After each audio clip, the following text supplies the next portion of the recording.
चलो बाबू ध्यान दीजिए, आप लोग भी ध्यान दीजिए। बहुत ही इम्पोर्टेंट टॉपिक है साइंस का, जिसका नाम है रक्त। रक्त का मतलब ब्लड, क्या कहेंगे? ब्लड। इसी को रुधिर भी कहा जाता है, और हमने के भोजपुरी में खून कहेंगे। क्या कहने सुन? खून। तो खून कहो बाबू, चाहे रुधिर कहेंगे चाहे रक्त कहेंगे। इंग्लिश में एक बार हम बोल दीजिए ब्लड, कहानी बात समझ में होता। हाँ भैया। इसी को हम रक्त को बहुत आदमी को पता नहीं हो, हमने के क्या कहने सन? खून निकला था कटोरी तक से, बाप रे बहुत खून बह गए। किसी के मुंह से नहीं सुनेगा कि रक्त बह रहा है, सुनते हैं लोग? और कोई सुने कि रुधिर बहत है?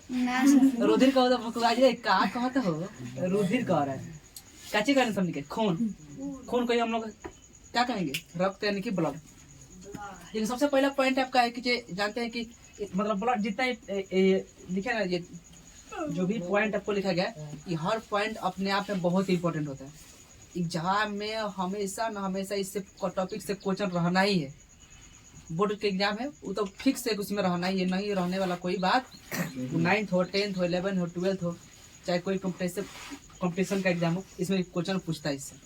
तो चलिए सबसे पहला पॉइंट आपको लिखें कि रक्त है, तो रक्त एक तरल संयोजी होता है। कोई पूछेगा रक्त क्या है, तो एक लाइन में बोलिए कि रक्त एक तरल संयोजी ऊतक। तरल का मतलब क्या होता है? हाँ, जिसे भाव की प्रवृत्ति पाई जाती है। यह जो होता है गाढ़ा होता है, एकदम पानी की तरह पतला नहीं होता है। ब्लड जो होता है वो बिल्कुल पानी की तरह पतला नहीं होता है, पानी से गाढ़ा होता है। गाढ़ा पदार्थ ब्लड क्या है? गाढ़ा पदार्थ। और गाढ़ा पदार्थ होता है, और यह एक इसमें गुण पाया जाता है जिसको क्या कहेंगे? क्षारीय। आजा मैं आजा, यह एक क्षारीय पदार्थ है। क्या पदार्थ है वो? क्षारीय। क्षारीय समझ में आ रहा है? देखिए यहाँ पर लिखे होंगे कि कहीं पॉइंट में लिखा होगा, देखिए यहाँ पर लिखा है ना क्षारीय। क्षारीय गाढ़ा पदार्थ लिखा है ना, देखो।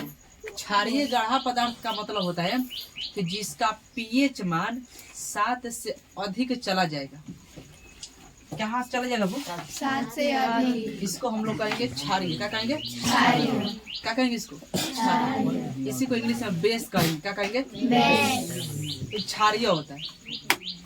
एक पॉइंट यहाँ समझिए कि अगर 7 से ज्यादा जाएगा तो उसको क्षारीय कहेंगे, 7 रहेगा उसको उदासीन कहेंगे, और 7 से कम रहेगा उसको हम लोग अम्ल कहेंगे। तो कई कंडीशन हो सकता है? 3 गो। कई कंडीशन हो सकता है? 3 गो। पहला कि अगर आपका पीएच मान 7 से अधिक गया, ये तीर ऊपर लगाने का मतलब क्या हुआ? ज्यादा हो रहा है। तो 7 से ऊपर गया तो इसको हम कहेंगे क्षारीय। क्या कहेंगे? क्षारीय का मान बेस। अगर 7 रहा पूरा, कितना रहा? 7, इसको हम लोग कहेंगे न्यूट्रल यानी उदासीन। क्या कहेंगे? न्यूट्रल, उदासीन। अगर 7 से कम हुआ, कम का मतलब ये नीचे तीर का निशान है ना, इसका मतलब खुश रहो, इसको कहेंगे कम। तो अगर 7 से कम हुआ इसको कहेंगे एसिड यानी कि अम्लीय। तो कितने प्रकार के? 3। एक होता है क्षारीय यानी बेस, एक होता है उदासीन, एक होता है अम्लीय। रक्त या किसी भी पदार्थ का जो पीएच मान होता है, तो पीएच मान इस तरह के 3 कंडीशन हो सकते हैं। क्षार हो सकता है, उदासीन हो सकता है, और अम्ल हो सकता है। हम देखें कि जब रक्त का पीएच मान कितना होगा वो 7.4। अब बताइए 7 से बेसी की कम है? बेसी है। तो बताओ कि बेसी है तो अम्ल होगा कि बेस होगा कि क्षार होगा? क्षार होगा। 7 से बेसी होगा क्या होगा? क्षार। इसको क्षार कहेंगे। इसी को क्या कहते हैं? इंग्लिश में बेस कहते हैं, बी फॉर बेस लिखते हैं। इसको क्या कहेंगे? क्षार। इसको उदासीन कहेंगे। क्या कहेंगे? उदासीन कहेंगे। इसको अम्ल कहेंगे। क्या कहेंगे? अम्लीय। ये होगा क्षारीय कर देंगे, क्षारीय। इसको अम्लीय कर देंगे, अम्लीय हो जाएगा। बात समझ आ रहा है? इसको थोड़ा बताइए दीजिए। तो हमारा ब्लड जो होता है बाबू वो क्षारीय होता है, जिसका पीएच मान 7.4 होता है। ब्लड जो होता है महिलाओं में कम होता है और पुरुषों में ज्यादा। दिमाग में हमेशा रखिएगा कि जब ब्लड जो होगा वो पुरुषों में ज्यादा होता है और महिलाओं में कम। पूछे कितना कम होता है, तो आधा से 1 लीटर महिलाओं में क्या होता है? ब्लड कम होता है पुरुषों की अपेक्षा। और पुरुष में रहेगा 6 लीटर, तो महिलाओं में कितना हो सकता है? 5 से 5.5 लीटर। मतलब आधा लीटर से 1 लीटर के आसपास में कमी बेसी होते रहता है। यहाँ पे लिखा है कि रक्त महिलाओं में क्या होता है, कम होता है तथा पुरुषों में अधिक होता है। यहाँ पे देखिए दिख रहा है यहाँ से, इसमें कवर कर रहा है। चलिए यहाँ पे देखिए, यहाँ पे लिखिए एक स्वस्थ मानव के शरीर में कितना ब्लड होना चाहिए। हम लोग के शरीर में जो पूरा हेल्दी है एकदम, कितना ब्लड होना चाहिए? 5 से 6 लीटर। 5 होगा महिलाओं में, 6 हो सकता है पुरुषों में, ठीक है। कहीं कहीं 5.5 लिखा रहेगा, कोई टेंशन नहीं लेगा। या और जानते हैं कि आखिर ब्लड बनता कहाँ है? तो ब्लड बनता है बोन मैरो में। बोन मैरो कहने का मतलब अस्थि माजा। बोर्ड पर लिखे अस्थि माजा, देखिए यहाँ पर लिखे कि जो ब्लड का निर्माण होता है वो कहाँ होता है? अस्थि माजा, यानी कि इंग्लिश में कहेंगे बोन मैरो। अभी बोन मैरो क्या होता है? तो जो हड्डी होता है ना, हड्डी के अंदर पाया जाता है बोन मैरो, जिससे हम लोग मान के चले कि जब हम लोग जब मीट उठ खाते हैं, जैसे मुर्गा के लेग पीस लिए, तो उसके हड्डी को जब दांत से तोड़ेंगे तो उसके अंदर देखिएगा तो जालीनुमा ब्लड वाला देखने का भाग मिलता है। मिलता है ना ब्लड, जाली जाली टाइप का होता है, लाल, वही बोन मैरो हो। क्या है? बोन मैरो, यानी कि अस्थि माजा। और उसी अस्थि माजा में, यानी कि जब बोन मैरो में हमारा ब्लड का क्या होता है? निर्माण होता है। तो पूछे क्वेश्चन कि बताओ वो ब्लड बनता कहाँ है शरीर में? तो आपको यहाँ से याद करना है कि कहाँ बनेगा वो? ये अस्थि माजा में बनेगा। कहाँ बनेगा? अस्थि माजा। इंग्लिश में कहेंगे बोन मैरो। कहाँ बनेगा? Bone marrow. ब्लड बन गया। अब देखिए ब्लड का काम क्या है? जो ब्लड होता है, ब्लड का वर्क क्या है, क्या करता है हमारे शरीर में? तो ब्लड का तो बहुत सारा काम है, बस इम्पोर्टेंट समझिए कि जो ब्लड का मुख्य काम होता है ऑक्सीजन और CO2 का परिवहन करना। यानी ऑक्सीजन को पूरा शरीर में क्या कर देगा? पहुंचा देगा, और उधर से CO2 क्या करेगा? बटोर कर फिर ला कर दे देगा। तो ब्लड का 2 फेमस काम है। बाकी प्रोटीन का संश्लेषण करना भी होता है, इसके अलावा खनिज लवणों का भी परिवहन करना होता है, प्रोटीनों का परिवहन करना होता है। 2 काम जानिएगा कि रक्त के द्वारा ही CO2 का मतलब कार्बन डाइऑक्साइड, O2 का मतलब होता है ऑक्सीजन। तो CO2 और ऑक्सीजन का क्या करता है? परिवहन, यानी शरीर के एक भाग से दूसरे भागों में क्या कर देगा? पहुंचा देगा। परिवहन समझ में आता है? परिवहन समझ में आता? कितना लोग समझ में आता? शरीर के एक भाग से दूसरे स्थान तक पहुंचा देने का कहलाता है परिवहन। तो किसको पहुंचाता है ये ब्लड?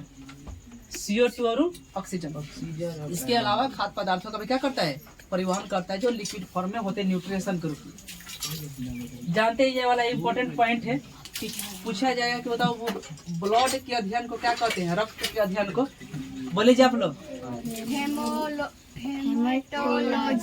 हेमेटोलॉजी, यानी कि रक्त के अध्ययन को हम लोग कहते हैं हेमेटोलॉजी। बात में ये चिकित्सक विज्ञान में इसका प्रयोग करने की, बायोलॉजी में इसका प्रयोग हम लोग करते हैं हेमेटोलॉजी। जो हेमेटोलॉजी कर रहा है इसका मतलब समझिएगा वो स्पेशल ब्लड के बारे में पढ़ रहा है। किसके बारे में? ब्लड। और कोई हेमेटोलॉजी कर रहा है इसका मतलब है कि जो वो ब्लड का विशेष रूप से जानकारी है, वो विशेष रूप से ब्लड का ही अध्ययन कर रहा है। बस में रहना, तो इसके अध्ययन को हम कहते हैं हेमेटोलॉजी। अच्छा, रक्त का रंग कैसा होता है? लाल। लाल होता है क्योंकि इसमें एक प्रकार के क्या पाया था? वर्णक, जिसका नाम क्या है बताइए तो? हीमोग्लोबिन। हीमोग्लोबिन के कारण ही हमारा ब्लड क्या होता है? लाल होता है। क्या होता है जी? लाल। क्वेश्चन कितना पूछा हुआ है? ये क्वेश्चन बोर्ड में बहुत सारे क्वेश्चन पूछा गया, किसके कारण से ब्लड लाल होता है? एक लड़की से पूछा गया था एग्जाम में 2-3 साल पहले 10th के वाइवा टेस्ट में कि बताइए कि ब्लड का रंग लाल कैसा होता है? क्या कहा गया था? ब्लड का रंग लाल कैसा होता है? तो बताइए क्लोरोफिल के कारण लाल होता है। क्लोरोफिल का काम है हरा करना। क्या काम है? हरा करना। और पेड़ पौधों के पत्तियों में पाया जाता है, ठीक है। क्लोरोप्लास्ट में क्या पाया जाएगा? क्लोरोफिल। क्लोरोफिल कहाँ पाया जाएगा? पेड़ पौधों के पत्तियों में। उसके कारण पेड़ क्या होते हैं? हरे। और उसको पूछा जाएगा था भाई हमें बताइए कि ब्लड लाल क्यों होता है? तो उसको बोलना चाहिए था हीमोग्लोबिन। बोल दी क्या चीज? क्लोरोफिल। अरे होता है ना, रंग लाल हो चाहे हरा हो, रंग होता है।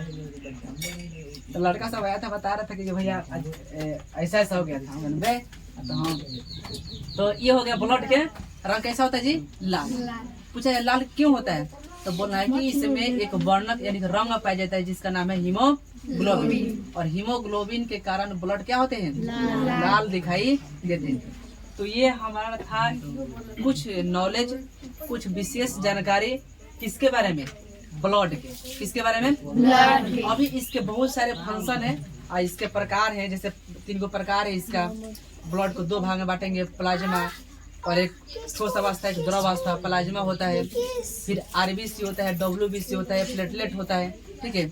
अभी इसका बहुत क्या है, लंबा प्रोसेस है। ये तो सिर्फ ब्लड पढ़ाएंगे, इसके बारे में पढ़ेगा तो कम से कम 2-3 पीरियड लगेगा पूरा विस्तार से, ब्लड ग्रुप से लेके और रक्त परिसंचरण तक। अभी आए थे चित्र बनाए थे रक्त परिसंचरण तक। आप लोग को उतना भी जानकारी, इतना जानकारी फिलहाल में रखना आज के लिए, ठीक है।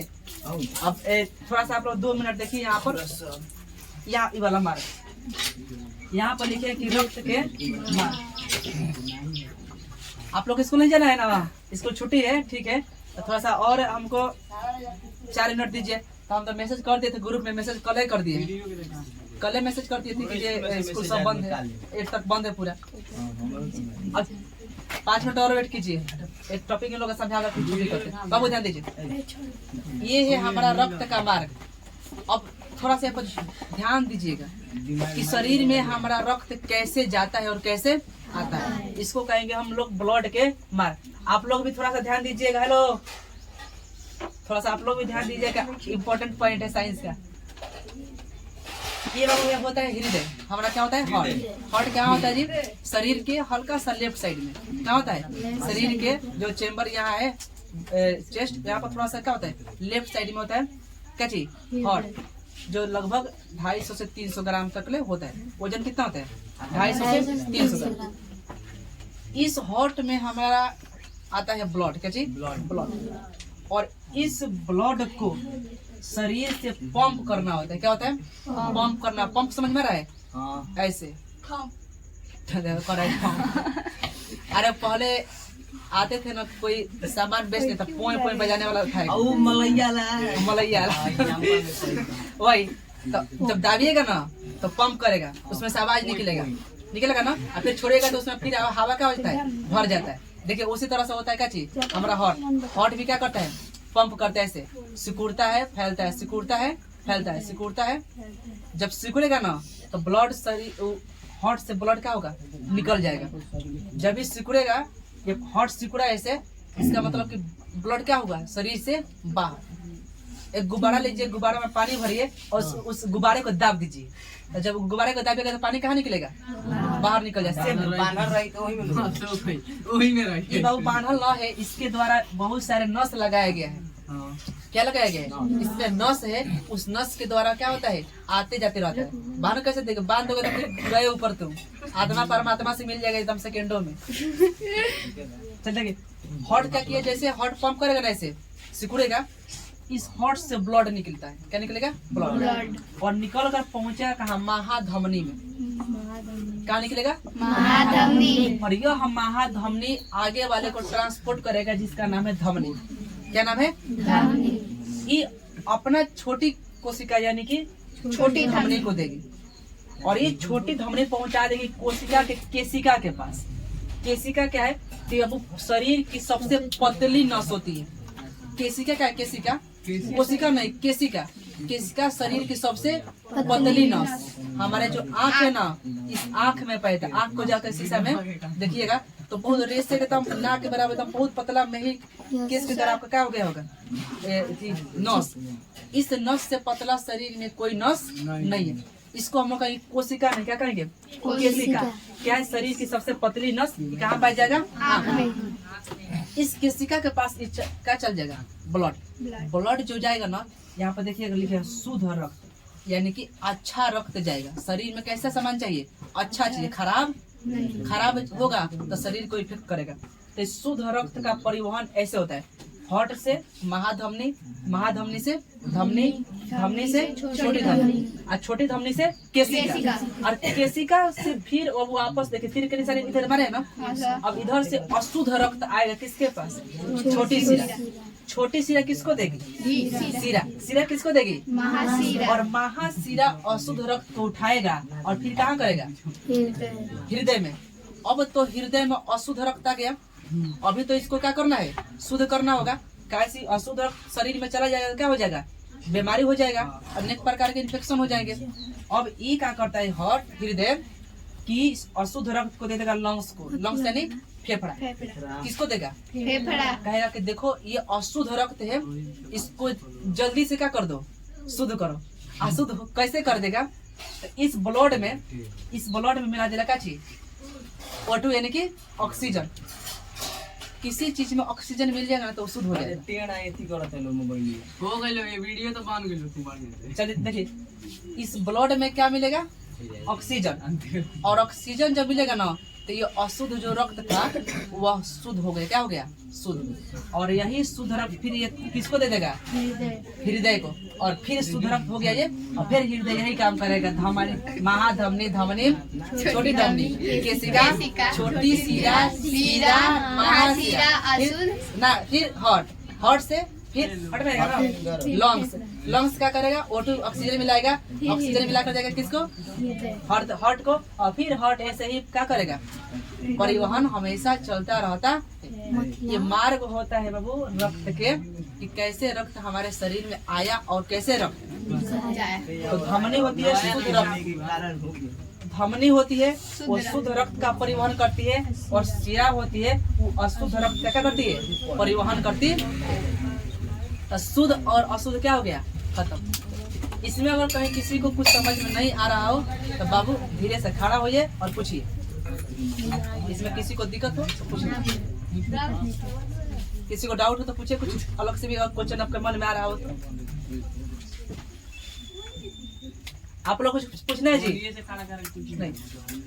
चलिए तो आप लोग ये जान गए इसका होमवर्क। कल आपका क्लास छुट्टी रहेगा ना?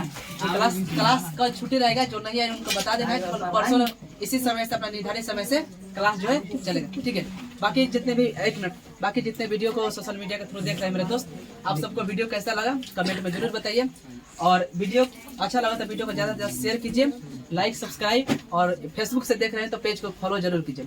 फिर मिलते हैं एक नई वीडियो में नए अंजाद के साथ। आज के लिए इतना ही। जय हिंद।